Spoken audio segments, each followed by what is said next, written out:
E vamos a outro santo do dia. Estamos aqui para conhecer a história de outro santo. Novamente, outra santa. E outra santa rainha. Hoje, dia 17 de novembro, dia de Santa Isabel da Hungria. Vamos conhecer a história dessa santa? Eu já antecipo para você, história maravilhosa. Isabel nasceu na Hungria, como se diz pelo nome dela. Mas desde o nascimento, ela foi prometida em casamento por acertos políticos daquela época ao príncipe da Turígia, que seria o futuro rei daquele país, daquela localidade. Quando ela tinha apenas 4 anos de idade, ela foi mandada para viver no palácio já do seu futuro marido. Ele, que na época também era uma criança, mandou-se a princesa Isabel, junto com algumas amas para cuidarem dela, e ela cresceu nessa corte, na corte do rei da Turingia, e junto com o príncipe da Turingia, cresceu junto. O nome do seu futuro marido era Luís. Muito bem, desde criança, os dois começaram a se dar muito bem. E o Luís se apaixonou perdidamente por Isabel. Olha que história maravilhosa, é uma verdadeira história de amor. E Isabel se apaixonou pelo seu futuro marido. E juntos foram crescendo em tamanho e também em espiritualidade, já que Isabel, desde muito pequenininha, era devota dos santos. Ela era uma pessoa de muita oração e principalmente de muita caridade. A sogra de Isabel, vendo que Isabel era uma menina muito devota, muito graciosa, muito doce, começou a ficar com ciúmes pelo seu filho e começou a falar para o seu filho desistir do casamento, desfazer o acordo.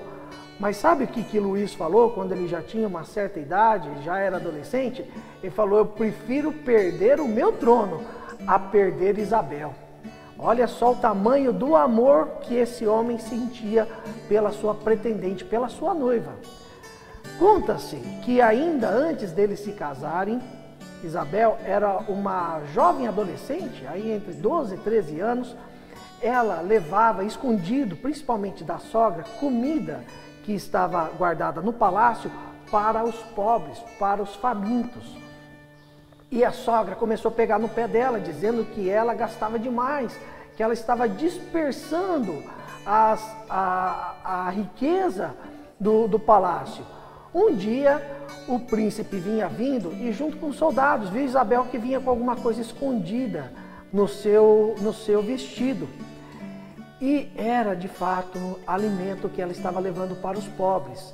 E aí, um dos guardas falou com ela de uma forma muito brava: o que você está escondendo aí, menina? E ela disse: são somente flores. E a hora que ela soltou o vestido, todo aquele alimento havia se transformado em rosas e caíram pelo chão. Esse foi um dos grandes milagres que aconteceu na vida de Isabel enquanto ela ainda estava viva.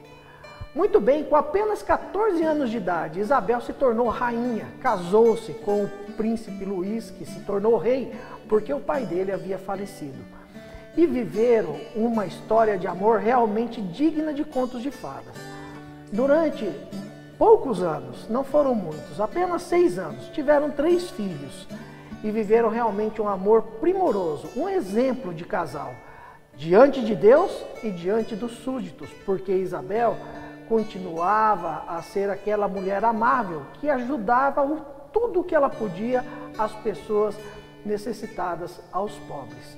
Mas um dia o rei foi sair numa missão, na verdade numa cruzada, acompanhando um tio dele, que era rei de outro lugar, de outro país.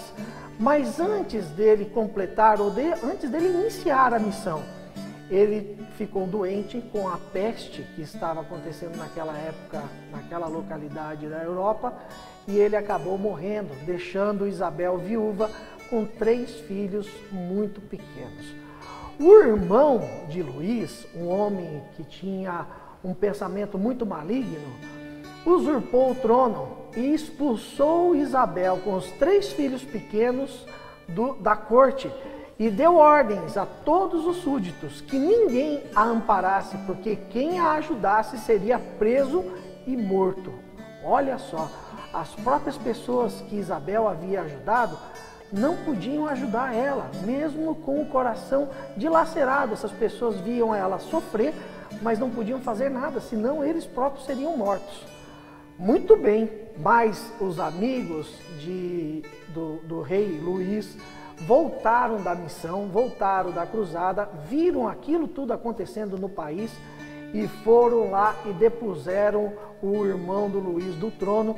E Isabel teve de volta restituído todos os direitos dela de rainha. Mas sabe o que ela fez nesse período?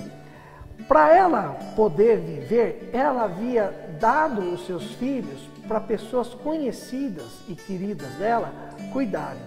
E ela havia entrado para a ordem terceira dos franciscanos.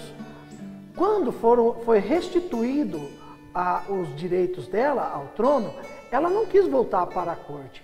Ela construiu, com as posses que ela ganhou de volta, com o dinheiro dela, construiu um hospital e foi morar nesse hospital atendendo aos doentes, principalmente os pobres, aqueles que não tinham condições.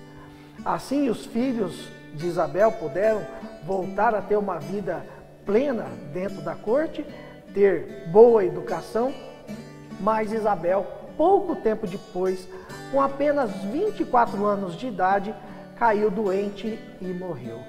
Mas a fama de santidade de Isabel já era muito grande naquela época. Ela tinha fama de ter dons de cura. Então as pessoas a procuravam para que ela orasse, para que ela impusesse as mãos nessas pessoas, porque essas pessoas eram milagrosamente curadas. E assim, logo em seguida, pouco tempo depois, Isabel da Hungria foi declarada santa pela Igreja. Santa Isabel da Hungria, um grande exemplo de mulher, de rainha e de santa leiga. Ela não chegou a ser de fato uma religiosa, apesar de estar na ordem terceira dos franciscanos. É uma ordem para leigos. E assim, nós temos nessa mulher um exemplo para seguirmos, que apesar das tribulações, se tivermos a confiança em Deus, tudo será vencido, mesmo a morte. Sede santos como eu sou santo, assim diz o Senhor. Se você gostou desse vídeo de Santa Isabel da Hungria, dê o seu joinha, inscreva-se no canal e ative o sininho para receber muitos outros vídeos aqui da Desterro FM no nosso canal do YouTube. Até amanhã com mais um Santo do Dia. Santo do Dia, uma produção Desterro FM.